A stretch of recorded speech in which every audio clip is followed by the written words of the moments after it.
भगवान श्री कृष्ण की जय। कार्तिक मास के 32वां अध्याय। भगवान श्री कृष्णचंद्र जी महाराज ने कहा, प्रेतपति यमराज की आज्ञा से धनेश्वर को नरकों के पास ले गया और उनको दिखाता हुआ कहने लगा, हे धनेश्वर, इन भयंकर नरकों को देखो, जिनमें कि पापियों को यम के दूत सदा ही दुख देते रहते हैं। यह देखो, यह तप्त वाचुक नामक भयंकर नरक है, जिसमें देह जलने के कारण पापी विलाप कर रहे हैं। भोजन के समय जो प्राणी भूखों को भोजन नहीं देते, वह बार बार नरक में डाले जाते हैं। वह मनुष्य जो गुरु, अग्नि, ब्राह्मण, गौ, वेद और राजा इनको लात मारते हैं, उनके पर भयंकर नरक में जलाए जाते हैं। यह 6 प्रकार के नरक अतिशय पापों के करने पर मिलते हैं। अब देखो, यह दूसरा अंधक मिश्र नामक नरक है। हे ब्राह्मण, सुई की भांति मुख वाले तामोत नामक कीड़े इन पापियों को काट रहे हैं। इस नरक में दूसरों का दिल दुखाने वाले पापियों को गिराया जाता है। अब यह तीसरा क्रकय नामक भयंकर नरक देखो। इस नरक में पापी आरे से चीरे जाते हैं। यह नरक भी असिम्त्र वर्ण आदि वेदों से 6 प्रकार का है। इसमें स्त्री तथा पुत्रों में वियोग कराने वाले प्राणियों को कढ़ाई में पकाया जाता है। 2 प्रियजनों का विछोह कराने वाले प्राणी भी यहाँ असी मंत्र सभी तलवारों की धार से काटे जाते हैं और कुछ भेड़ियों के डर से भाग जाते हैं। अब तुम यह चौथा नरक देखो। इसका नाम अर्गल है। इसमें पापी लोग जोर जोर से चिल्लाते हुए इधर उधर भाग रहे हैं।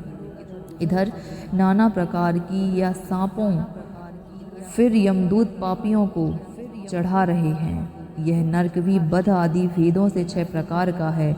और यह देखो, यह है कूटशल्याली नामक 5वां नरक, जिसमें कि समेट कर लाए अंगारों की भांति कष्ट देने वाले बड़े बड़े कांटे लग रहे हैं। यह भी यातना आदि के भेदों से 6 प्रकार का है। पर स्त्री गमन करने वाले प्राणी इस नरक में पकाए जाते हैं। देखो, यह उल्वण नामक 6वां नरक है, जिसमें कि सिर नीचे करके पापियों को पकाया जाता है। जो लोग भक्ष्या भक्ष का विचार नहीं करते, दूसरों की निंदा और चुगली करते हैं, उनको इस नरक में डाला जाता है। देख लो कि यह लोग किस तरह से चिल्ला रहे हैं। दुर्गंध भेद से यह नरक भी 6 प्रकार का है। और यह देखो, 7वां कुंभीपाक नरक है। यह बहुत ही भयंकर नरक है। हे ब्राह्मण, यह भी 6 प्रकार का है। इसमें महापातकी लोगों को पकाया जाता है। इस नरक में हजारों हजारों वर्षों तक यातना भोगनी पड़ती है। यही रौरव नरक है। इच्छा रहित जो पाप किए हैं वह सूखे, और इच्छा पूर्वक जो पाप किए जाते हैं वह पाप आर्द कहलाते हैं। इस प्रकार शुष्क या आर्द भेदों से यह पाप 2 प्रकार के होते हैं। इनके अतिरिक्त और भी पृथक पृथक 84 प्रकार के पाप हैं। अपकीर्ण, पराक्तेय, मलिनीकरण, जाति भ्रंशकरण, उपाय, अति पाप, महापाप, यह 7 प्रकार के पातक हैं। जो जीव जैसा कर्म करता है वह इन 7 नरकों से अपने पाप कर्मों के अनुसार पकाए जाते हैं। तुम्हारा चूंकि कार्तिक व्रत करने वाले प्रभु भक्तों के साथ पर्याप्त मेल जोल रहा है, उसके पुण्य प्रभाव से तुम्हारी नरक यातना दूर हो गई है। भगवान श्री कृष्णचंद्र जी महाराज ने कहा, इस प्रकार प्रेतपति ने धनेश्वर को सब प्रकार की नरक दिखलाने के पश्चात यक्षलोक में ले जाकर उसे वहाँ का राजा बना दिया। वहाँ पर उसका नाम धनयक्ष हुआ और वह कुबेर जी का सेवक बन गया। बाद में महर्षि विश्वामित्र ने उसके नाम पर तीर्थ बनाया था। हे राजन, कार्तिक मास का व्रत महाफल का दाता है। इसके बराबर कोई दूसरा पुण्य कर्म नहीं है। जो कोई यह व्रत करता है तथा व्रत करने वाले का दर्शन करता है, उसे अवश्य ही मुक्ति मिलती है।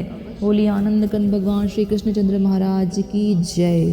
तो हम लोग भी इस बात का ध्यान रखें कि इनमें वर्णित किसी भी प्रकार का पाप ना करें, ताकि इस कथा में वर्णित नरकों का दुख ना भोगना पड़े। वीडियो को ज़्यादा से ज़्यादा शेयर कीजिए, ताकि अधिक से अधिक लोग कार्तिक मास के महत्व की इन कथाओं का श्रवण कर सकें और इन सातों नरकों का ज्ञान प्राप्त कर सकें।